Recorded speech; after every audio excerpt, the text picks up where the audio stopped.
My B-girl name is Musick. I kind of came up with it on my own. It means sick moves to the music.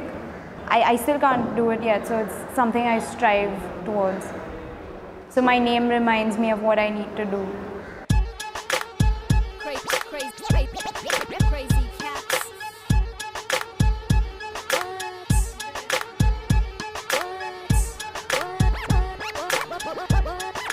The N Stylz crew's been around since 2007, sorry.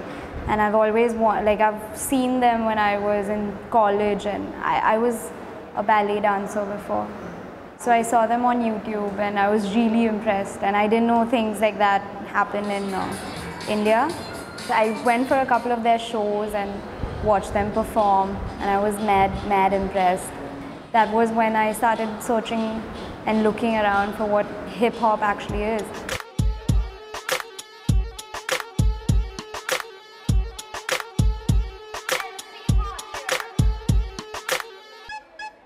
We're always pushing each other. That's what I love about my crew. We always push each other, no matter what. It means your family. And I've learned from all of them actually. They've all been my teachers. And we all teach each other. And especially when I started off, these were the guys who taught me everything I know. So.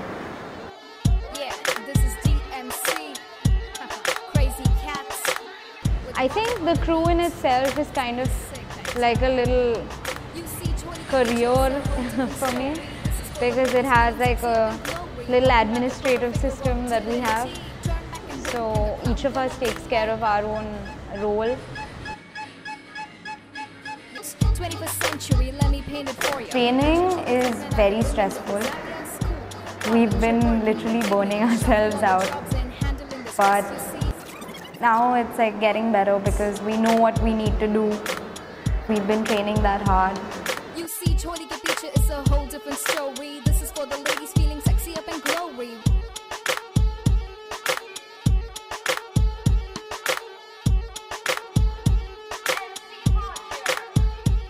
I want to influence the scene big time.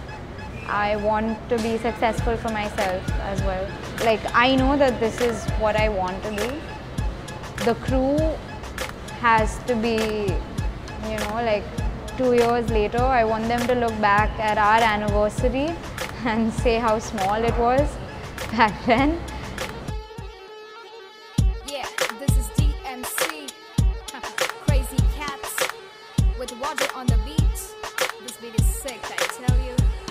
You see, Chori ke piche is a whole different story. This is for the ladies feeling sexy up and glowy. Walking like the perfect figure of divinity. Turn back and wink and the crowd gonna be like,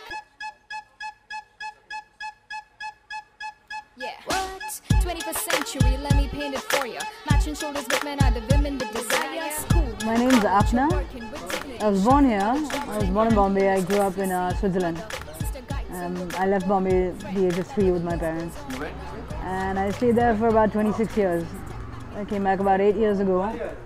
And graffiti is pretty big in Geneva. At least it used to be. When I came here, you couldn't even find any cans. And it was difficult. I stopped working outside and I started working in a studio. And then I decided I wanted to be a full-time artist. That's what I wanted to do. I decided that when I was a kid. And in Bombay, I had the opportunity to start working, to get a studio, to do this full-time. Yeah, encore. Yeah, Dorian X on this. Check. 1, 2. Yeah.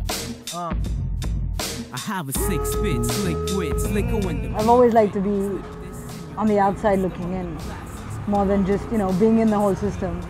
Even though there is a lot of commercial hip-hop, hip-hop's always been a little bit outside, and especially b-boyism and graffiti has always been on the fringes of the system.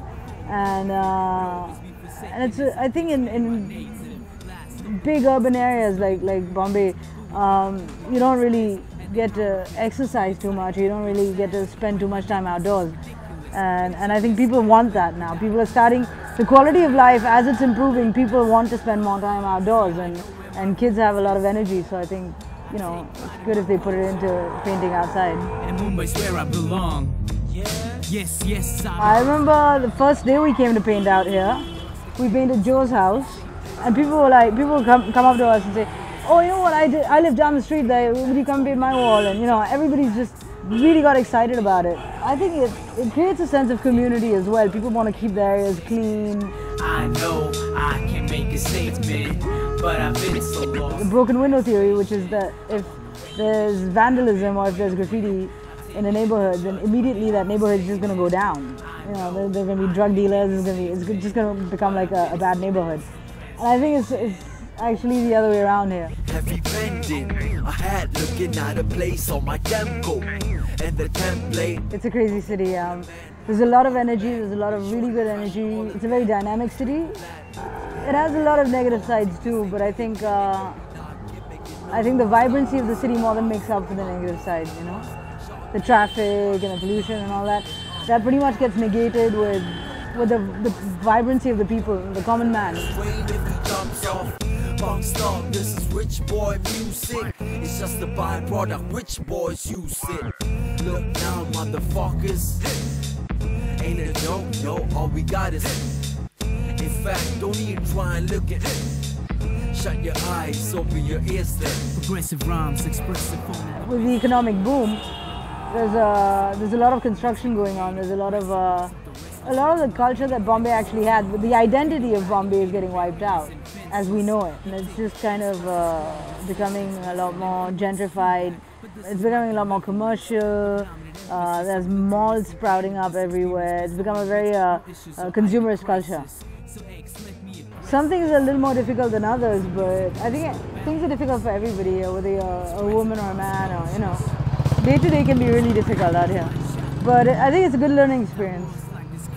Just like the individuals, but express opinions different. What's happening to Dharavi is really sad. I mean, those people have been on that land for years and years, and at some level the land does belong to them. It used to be marshland, which they kind of drained and they took care of it and they made it livable. Bombay didn't care. People in Bombay didn't care about it. The government didn't care about it. Nobody cared about it. And because of now Bombay's expanded so much, so quickly, the developers rather, the sharks, and they're looking at that land and it's priceless. I mean, a house in Bombay is so expensive and that land is priceless. They need that land. And it's a purely commercial venture, and I can't think of how many millions of people, how many hundreds of thousands of people are going to get displaced by Dharavi, you know, just moving out. There's a lot of cottage industries over there, little workshops. It's the biggest recycling unit in Bombay. And I don't think Bombay would be able to do without it. Bombay wouldn't be as functional as it is without Dharavi. Marathi paul padate pudhe Marathi paul padate pudhe Swaraj toran kare galgati kopade kaungade Marathi paul padate pudhe Marathi paul padate pudhe जय भवानी जय शिवाजी हे बोलताना तुम्ही जरा विचार करता का तरी राजेंचे नाव असे जोरात ओरडताय पण त्याच्या तत्वांचा मान खरंच का राखताय जात भाषा धर्म देवाचं नाव घ्या आणि करा आपले आपले कर्म ज्ञानबा एकनाथ आणि तुकाराम फक्त ऐकू नकोस त्यांना डोळ्यासमोर आण काय कशाला आणि कसं ते वागले दुनियेने त्यांना असे वेगळे का टाकले कारण त्यांचे ध्येय होते असामान्य का ताट मानेने जगले लोकमान्य सावरकरांनी काळा पाणी अनुभवले स्वराज्यासाठी का लढले हे मावळे लाखांचा पोशिंदा का जगला पाहिजे सांगा जरा